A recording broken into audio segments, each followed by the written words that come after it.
And the biggest misconception about evolution is that it's not real.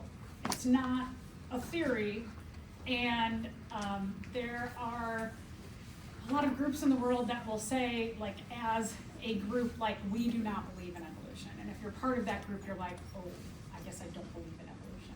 So here's the thing about evolution. There's really two major parts to evolution, and in science, these are important things to remember. That the basis of the scientific method or inquiry is that anytime someone wants to investigate something, learn more about something, dig in, do a study, is that you create a hypothesis.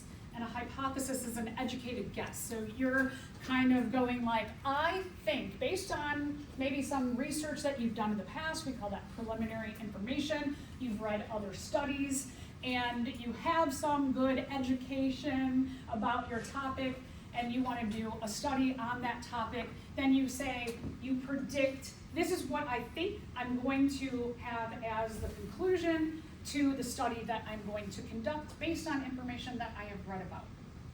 That's a hypothesis. You conduct your experiment, you come to a conclusion, and you accept or you reject your hypothesis.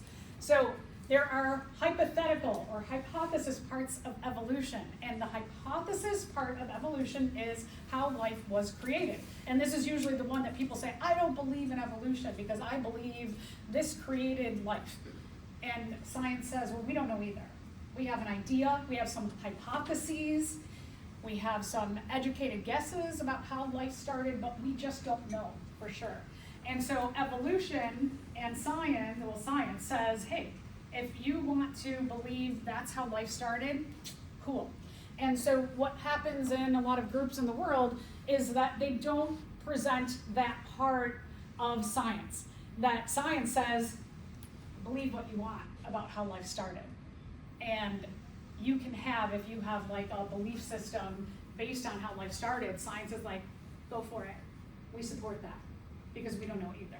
So that's where there's a lot of miscommunication in the world, and especially now with anybody can post anything they want out in the ethos, and you just happen to read that thing and you're like, yeah, it's on the internet, I believe it. Most of what is on the internet, not true. And it's getting worse and worse and worse, we know these days, with misinformation and disinformation.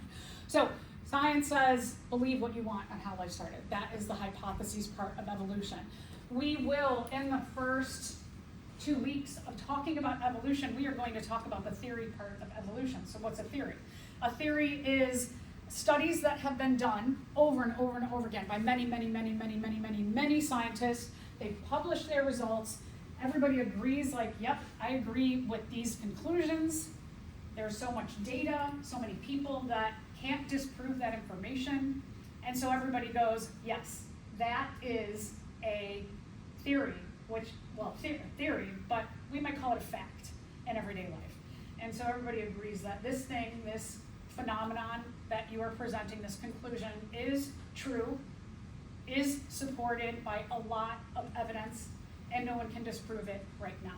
And we're going to focus on those parts of evolution in the next 2 weeks that we do know are factual.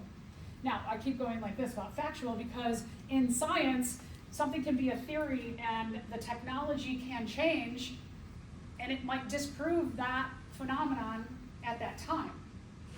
And so then we update that theory based on new evidence, new technology. And so science kind of says, like, okay, if everybody agrees on this and we have a lot of data to support that, we're going to call it a theory, but maybe technology will change and that theory will change.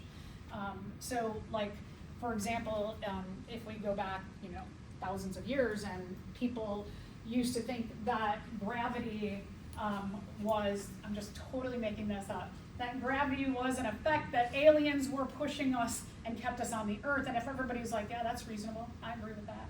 And there was actual evidence because there was alien pictures and rays and things like that. And then it turns out that when we had more sophisticated technology, it wasn't aliens and these rays, it was actually just sun rays, and it was like this miscommunication that people thought it was from aliens and everybody agreed on that. And then now we know that based on testing that gravity pulls us onto the earth and holds us there. and we have evidence. So I totally made all that up.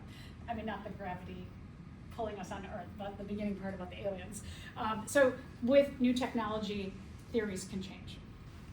So we're going to focus on a lot of data now to show you that living things are adapted, and we'll talk about what that means, and that living things change over time. And what I mean by change over time, I mean really long periods of time.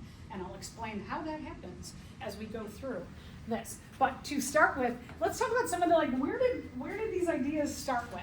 So ideas about evolution started at least 2,500 years ago that we've documented. I will bet that even if we go back like 6 million years ago, that the earliest human ancestors probably were discussing things about seeing things change and the environment. So there were probably discussions all along, right? Because people, we like to talk. So a lot of this is tied with what we have documented to the philosophers. And so philosophers are people who like to talk about what they see in the world, and they like to just like propose ideas. And so the philosophers, because they were educated people, the scientists were there too, and so they had a lot of really good discussions, just like you. You and your friends, you're smart people, and you might have kind of philosophical discussions about the world, and you come with your bank of knowledge, and they come with their bank of knowledge, and you have some like really lively, cool discussions. So the first Greek philosopher that made an impact on ideas about evolution was Anaximander. And Anaximander proposed that simple things eventually became complex. And that's one of the big principles about evolution, is that simple leads to complexity. So what you see here on your page is, if you take a look on your page, you've got some blanks here. And I have the highlighted words: simple, preceded, complex, and you're going to fill in simple, preceded, complex. So you have a little tiny bit of writing to do here and there, but again, you can listen and focus a lot more. You can take notes on your page if you want.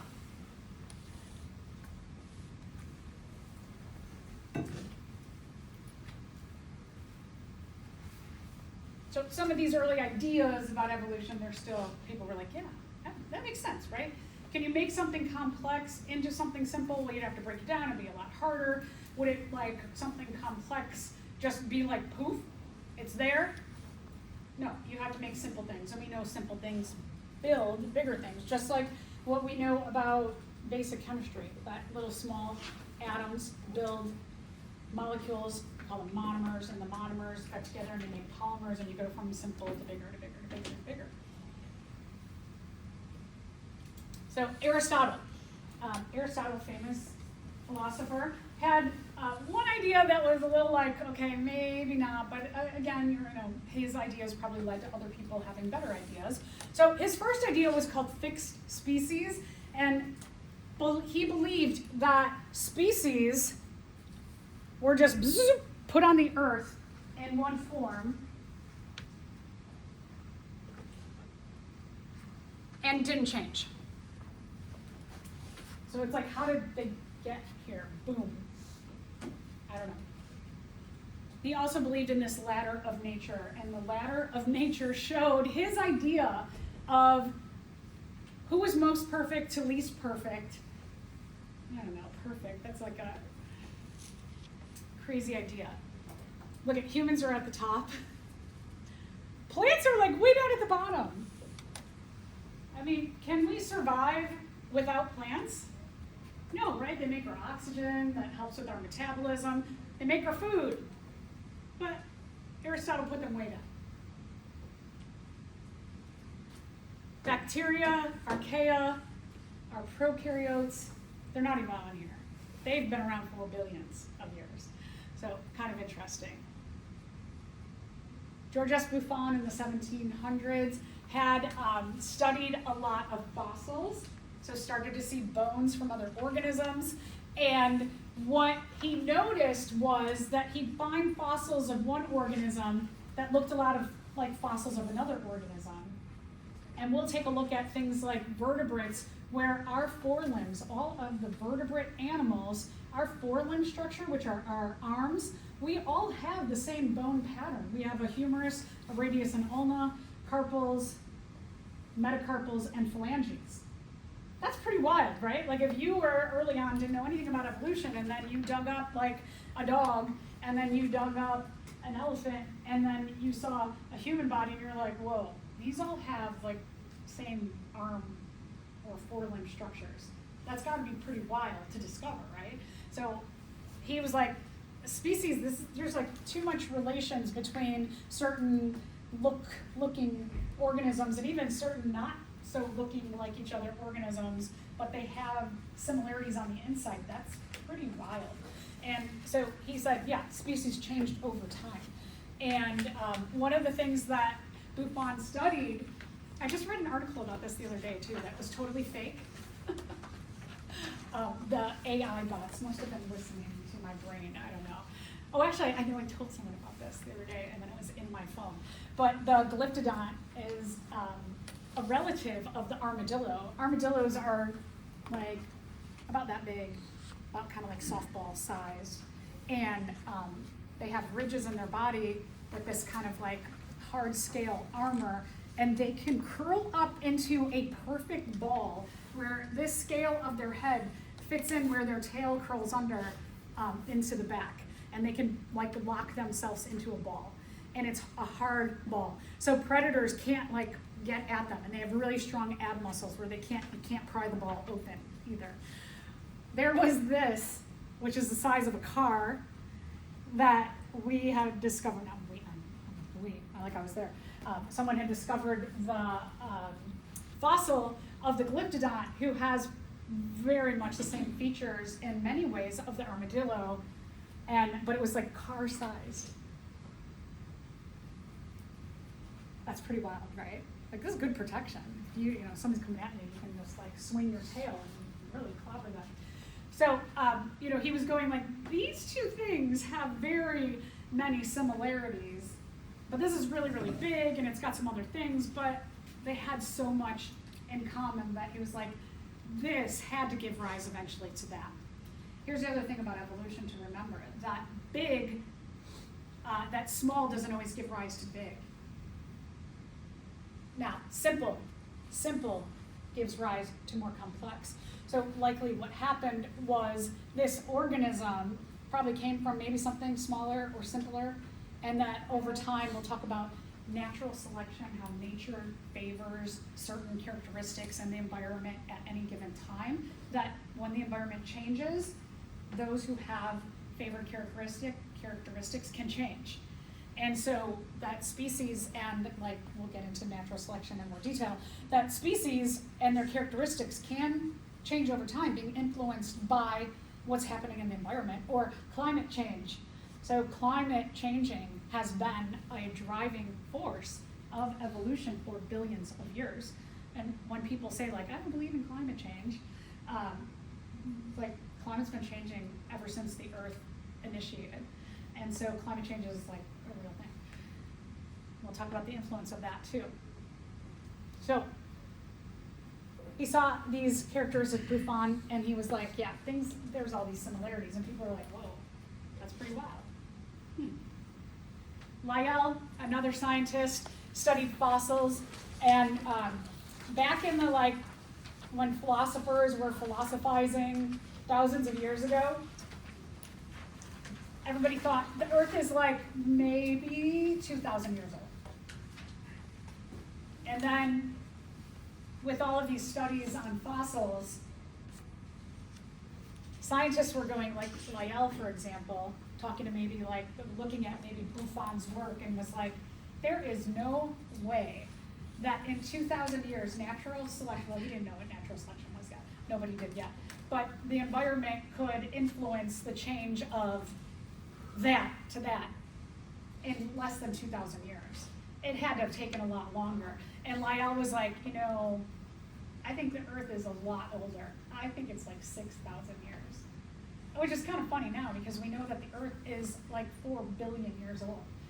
So at this though, going from 2,000 to 6,000, that was like crazy. It was really controversial. People were like, whoa, that seems like a lot. And then little do we know, it was so much more than that. All right, and then there was Lamarck, Jean-Baptiste Lamarck. This is the first person who said, organisms adapt to their environment. Now, the idea of adaptation was not that, like let's say that the earth suddenly got totally flooded and that organisms that naturally swim in water, they are going to be favored, right? Because they just have always been swimming in water, so they're equipped to swim in water.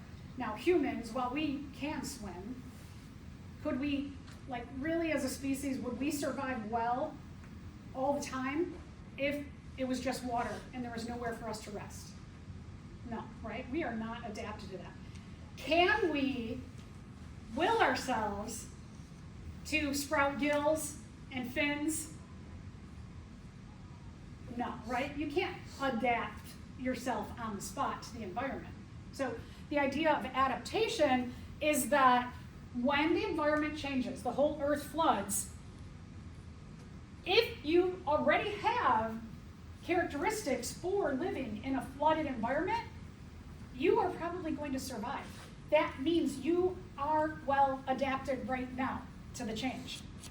It doesn't mean I'm gonna sprout gills and fins. I can't force myself to adapt. I have the characteristics and traits that I have based on my genetics, and if I am not adapted, given the environmental change, I am probably going to die off. And so a lot of species over time, 99% of species that have ever lived have gone extinct because of climate change, because the environment has changed and they were not favored. Extinction is a natural part of evolution. That climate has been changing, and if you have good characteristics based on that change, your species moves on. If you don't, your species dies off. You struggle to survive. That's what adaptation means, is that you have good genes given the environment right now. Nature selects for you right now to survive. Natural selection. Okay, so that's a big idea. This is a huge idea about evolution, which kind of makes sense, right? So this was a really good thing that Lamarck had, but Lamarck also had kind of a crazy idea. It was called the inheritance of acquired characteristics. So Lamarck was the more so the idea of I could sprout gills, right? No, you can't do that.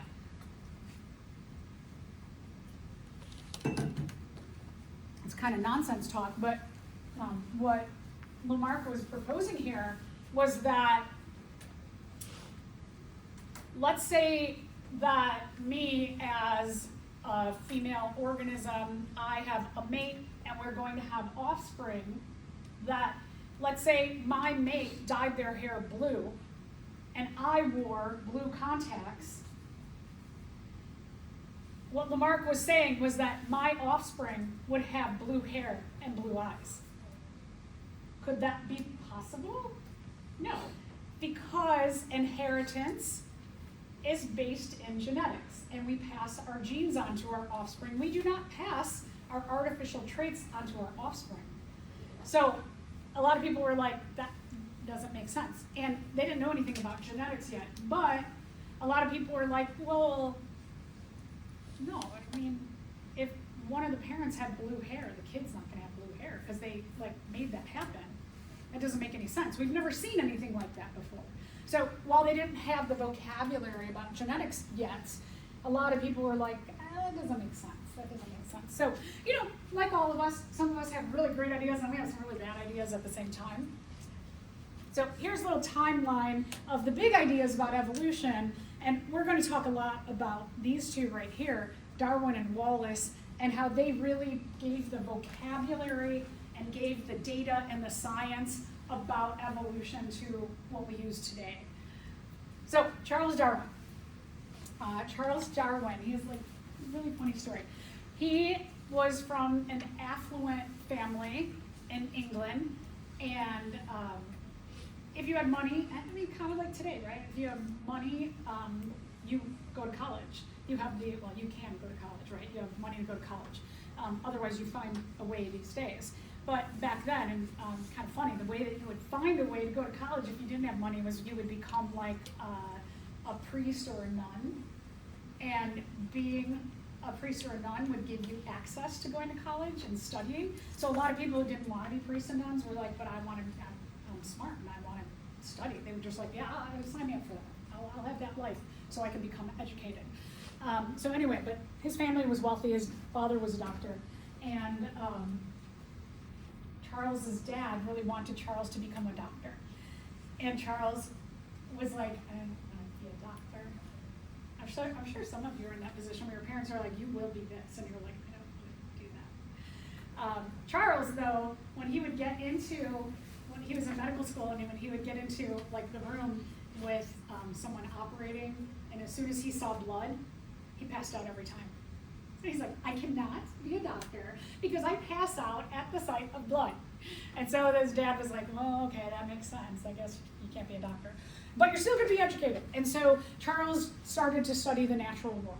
And he took a lot of notes and a lot of drawings about what he was seeing and making conclusions about those things. And when at this time, there was also the great explorations of the world happening. And there's another like weird thing in society. There's always weird things in society, right? That classism was a really big thing. That if you were from the upper class, you did not talk to people of a lower class. And, some of that nonsense still goes on today. And these exploratory voyages, the captain was of a high class and the crew was of a low class. And so they would go on these like year-long voyages, and the captain would be like, well, I'm from upper class, so I can't talk to you. And the captain didn't talk to anyone. And the captains would go crazy because as humans, we need interaction with other humans. We start to go a little loopy. And so then when they got home, they were like, well, maybe we could put like some of these naturalists on board to be a friend, a companion to talk with the captain. And then that way the two people who are upper class could just talk together, and then the crew would, go over there. Anyway, Charles got to go on one of these voyages, and this is the voyage that he went on the HMS Beagle, and you can see they went like down here, and they went all over here, and they came up here, and we'll talk about the Galapagos Islands, which are a very famous part of his studies that everybody talks about, and then went around here, around Australia, they went back to South America for a stop, and then they went back up to Europe. And when Darwin got back, he took like tons and tons of samples and collected bones and fossils and lots of drawings. And in this time that he was on there, he was like, there's stuff like rabbits. Well, in England, they call them hares instead of rabbits. And in England, where it's like damper and chillier than places near the equator, Darwin noticed that rabbits. Sorry, is this Mr. Milady's class? Is this who?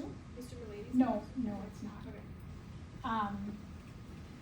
When they noticed, like he was thinking about the rabbit or the hares at home, and then when he got to South America, he saw things which we call like rabbits, and they call them hares up there.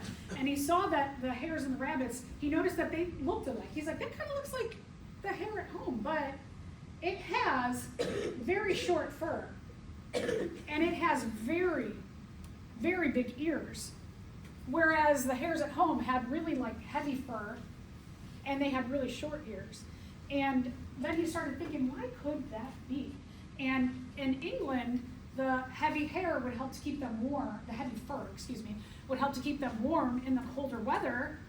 And the ear thing is the short ears would keep heat close to the body and keep the ears warm.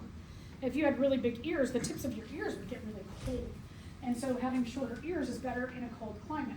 And then here near the equator, having the short hair was like cooler. You didn't get as hot. And having the big ears would allow for the radiation of heat from the ears off the body and help with cooling. And he was like, that's environmental differences. The way they look depends on the environment that they live in. And characteristics from the organisms are really matching what's happening in the environment. And so he made that connection of adaptation that he went, yeah, they're really well adapted to living in the environment that they each live in.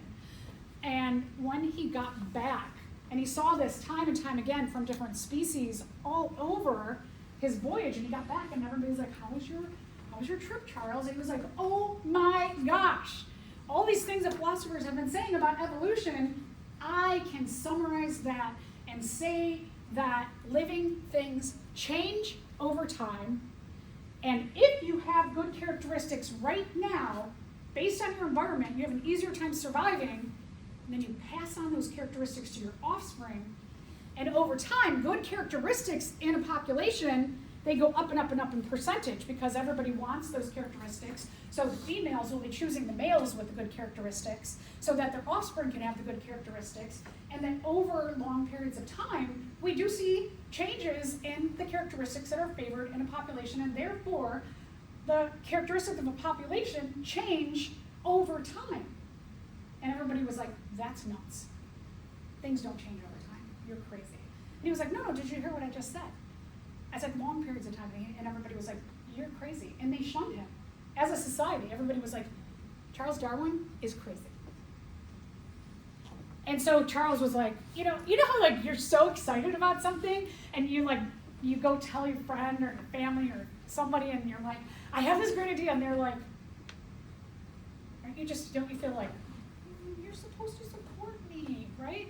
So Charles came home and he was just like, I'm gonna go back to the lab and just study my stuff. And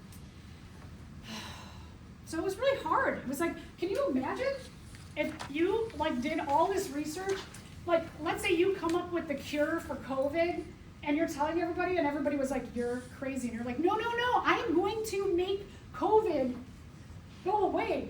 And they're like, no, you're not. We're not gonna support you. You would be like, oh my gosh, come on, people. Yeah, that happened. So, his ideas, again, adaptation. He supported that big idea of adaptation, and that you're adapted based on the genes you already have to the climate. And if you're adapted, you have the good genes, you're favored, and you survive easy, and you have time to reproduce and pass on those good characteristics to your offspring. And then more in the population will have those characteristics. So he had really, really good ideas. And he also was like, yeah, Buffon was right. The Earth is a lot older than 6,000 years even. And he was proposing, again, that's another thing that he said. He's like, I think the Earth is hundreds of thousands of years old, or maybe even more, millions of years old. And everybody was like, that's crazy. So, some of the things that he studied, as I mentioned, were fossils, that he would collect bones from the different places. Pretty good. He would collect bones from the different places that he went to. He would compare structures.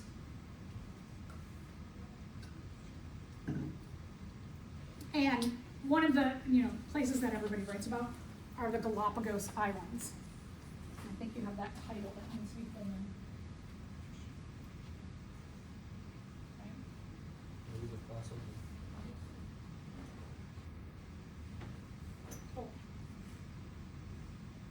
Fossils goes there.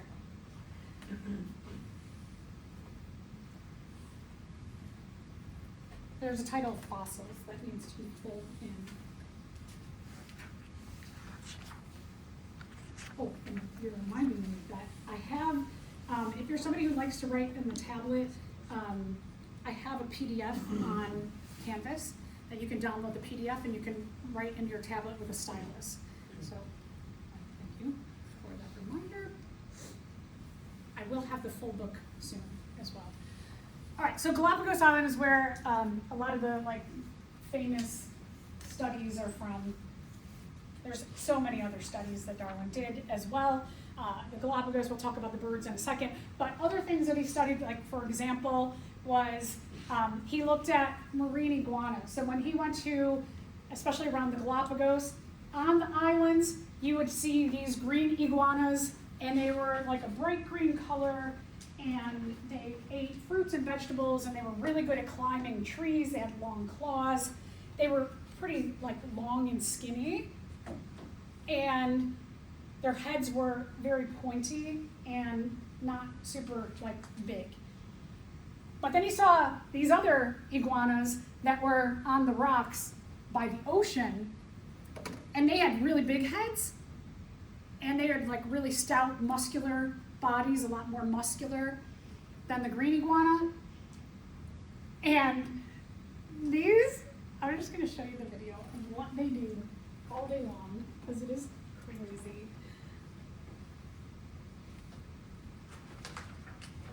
Wait, no, so this is a green iguana. Just to show you in case you don't know.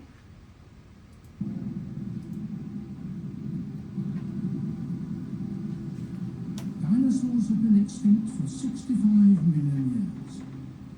But in the jungles of Central America, there's a world still inhabited. Okay, let me show you what green iguanas look like. So you can see the iguana, they have like mottled coloration. They are, in general, when you see them, they're very bright green in color. They have these big throat pouches to put a lot of fruits and vegetables inside. You can see the babies, what they look like. They're pretty slim reptiles. So just to give you an idea of the green iguana. Okay, so that wasn't the crazy one.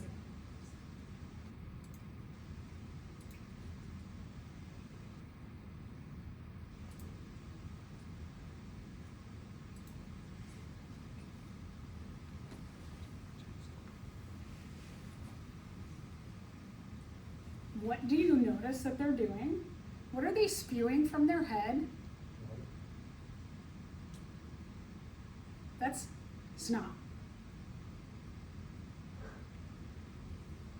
Can you imagine if you're sitting in class, your nose is stuffed up, and you just start spewing that out? This is acceptable in their population. Okay, so why do they do that? That seems very impolite, doesn't it? So marine iguanas, their main food is algae. And algae grows in the ocean, and the ocean is salty. And so a couple of the features about their head is really, really big because they have these huge mucus glands in their head. When they go to eat, and then the other thing is, look at how like, somewhat smooth, there's like a ridge there, but look at all these spikes on the top of the marine iguana's head.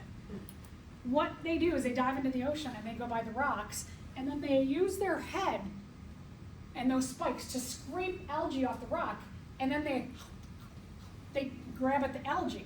Now, when they're grabbing at the algae, they're going to grab some salt water and get salt water in their mouth.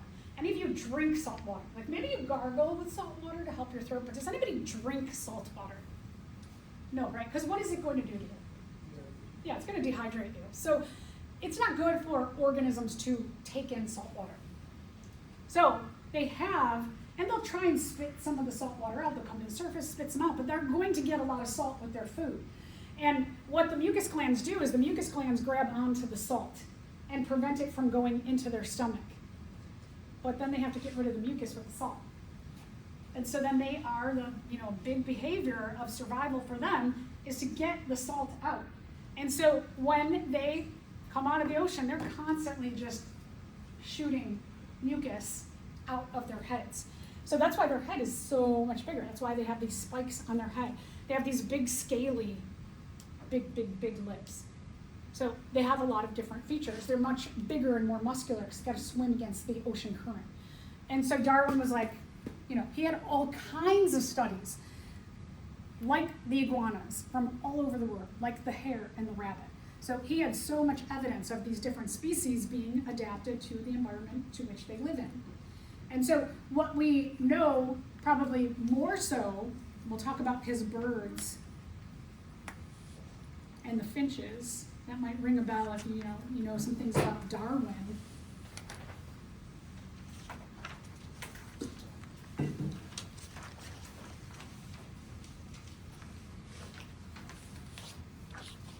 But a lot of times the finches are what everybody talks about, but he has so many other species that he studied.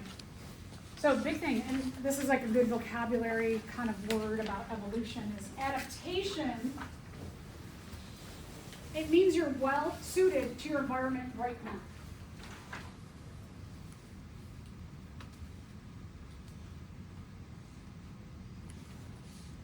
Now, again, can you choose your traits as a species? Can you change your traits at any given time as a species? No. So, all of this evolution, with the influence of the environment and climate change, who survives? It's all by chance. And a lot of people say that, like, humans being here, it's just like a miracle that we're here. It's all by chance. Are humans surviving well in the current environment? Would you say that we are a healthy species, given our environment? Yeah, and I see yeah, and kind of, right? We've overcome a lot of things, but are we also like doing really bad things to make us unhealthy at the same time? Right, so are we well adapted? Time will tell, right? And time is telling us minute by minute, day by day. There's always something going on that it's like we can burn enormous cities down in just a matter of a week. I don't know. We'll see how well suited we are. So, what Darwin noticed was going on the different islands around the Galapagos, and there are a lot of islands, that depending on what kind of food was available on the island, the finches that were there had beaks that made it easy to eat that food. And all the finches looked alike, but depending on the island again, depending on the food, the beak looked different, but the majority of the body and a lot of the traits looked pretty much the same. And so, like for example, if there was an island where there were just these really big seeds, the beak that was favored or found most commonly was a big, strong beak for crushing those seeds. So if you were a bird with a little skinny beak, wouldn't you go fly away to another island and find food where you would have an easier time surviving? Yeah.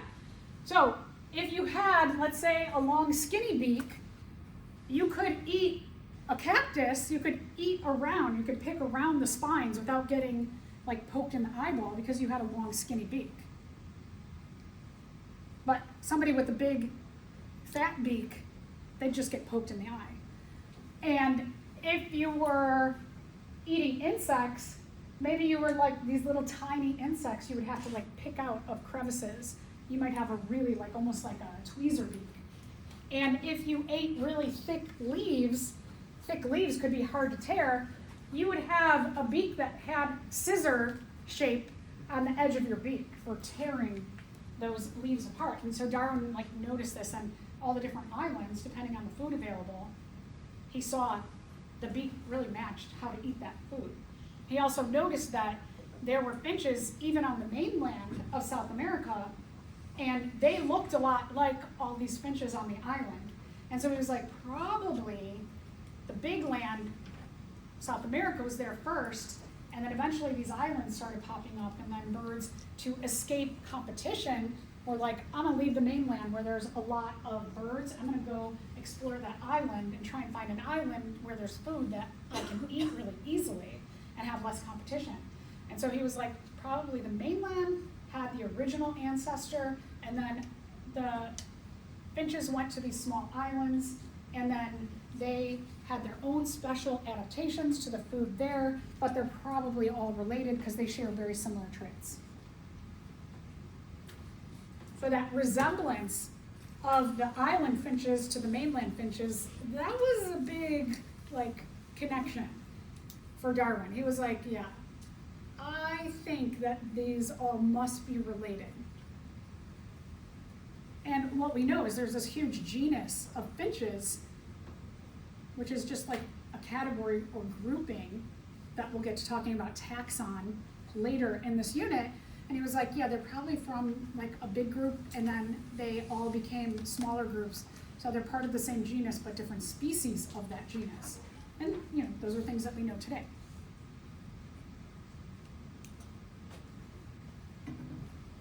Okay, so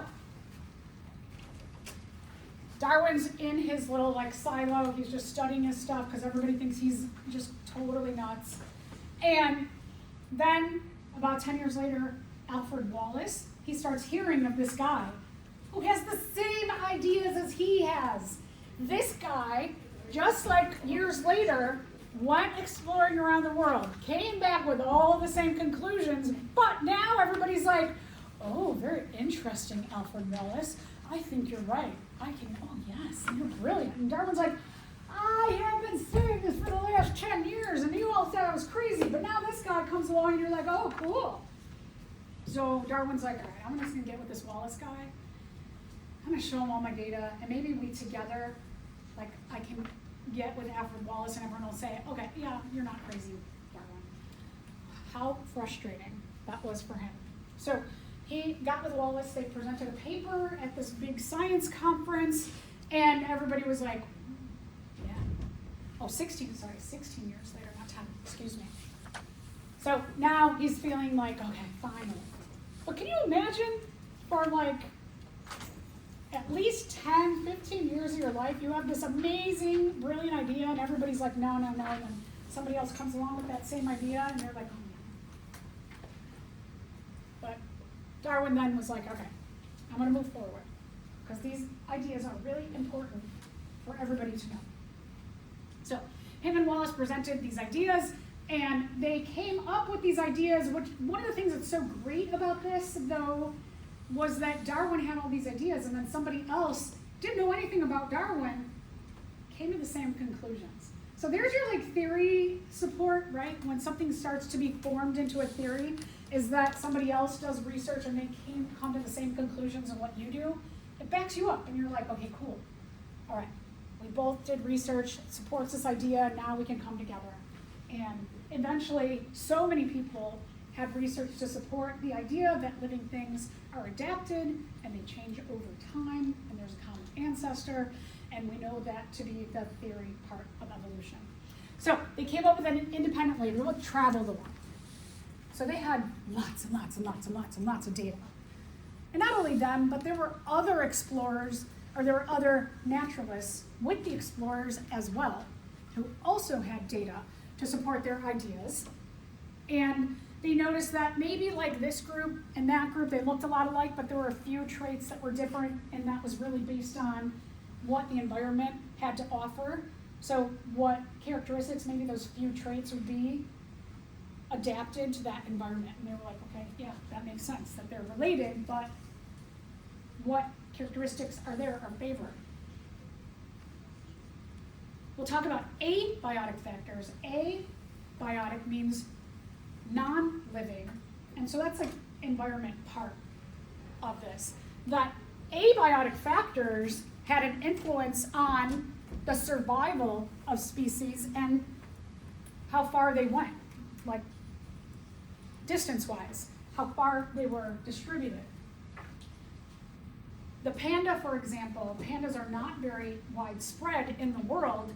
They're only in like the mountains of China, because a very specific kind of bamboo only grows in that area in the mountains of China. They only eat that kind of bamboo.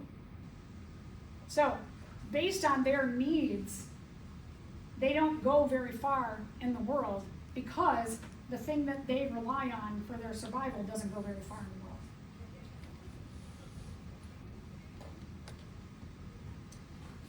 They looked at fossils, and fossils do tell a story. You're going to learn the story of the forelimbs of vertebrates in lab today.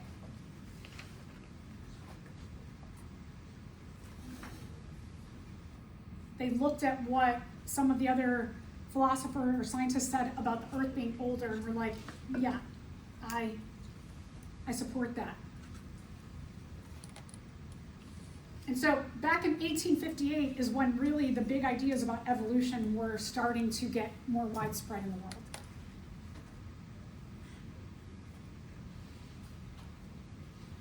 So like 170 something years later, here we are.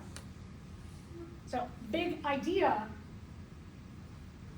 that we're going to stop with is that species change over time. And remember, it's not a willed change. It's based on, do I have characteristics that are favored by the environment right now? And if I do, I survive better than those that don't have characteristics that are, I'm not gonna do it a quadruple negative, not favored. So you have favorable traits, you survive easily. You don't have favorable traits, you are struggling to survive. Out of those two groups, favored to survive, easy living, do you have time to reproduce? Yes. Unfavorable traits, you are struggling to survive. Do you have time to reproduce? No, right? So characteristics that are not favored start to go down in percentage of the population over time. Characteristics that are favored go up because they have time to reproduce and pass on those traits over time. So when we say species change over time, it's not like a magic act. It is a long period of time because generation times of organisms has a huge factor on that change over time. So humans, it takes us, like humans in our upright form were around about 6 million years ago, and they were shorter, and they were really hairy, and they had snouts, and 6 million years later, we are more proportionate, and we are not so hairy, and we have a flat face and a bigger brain, but it took 6 million years to go from that little thing to what we are today. 6 million years, isn't that a long time? Yeah, so when we're talking about evolution, it generally does not mean quick time. However, when we're looking at what makes a difference in time is generation time of a species. That bacteria, who some of them might take 20 minutes to make a new generation, might they have quicker evolution than humans? Yeah, so shorter generation times of a species mean quicker evolution. And we're seeing that now today with antibiotic resistance in bacteria, is that they're doing some quick evolution. Not good for us, but it is good for their survival. Okay, so we're gonna stop there. What I generally like to do with lab is I like to kind of, you technically have a 15-minute break between here and lab. What I like to do is try and like get over to lab and settle in, and I'll give like a pre-lab, and then you can like start lab if you want to choose, or you can go like get a coffee and take a break. I know sometimes students like to just like get done. When you get done, I mean today we'll use the whole lab, but on occasions we might just have to like finish this part of lab and then you're done for the day. When you're done, you go. Today you will use the whole lab, but let's, like certainly if you have to use the restroom or you need a drink of water, do that and then meander your way to lab. You are not allowed to sit in the back two lab benches in our lab room, so do not sit there.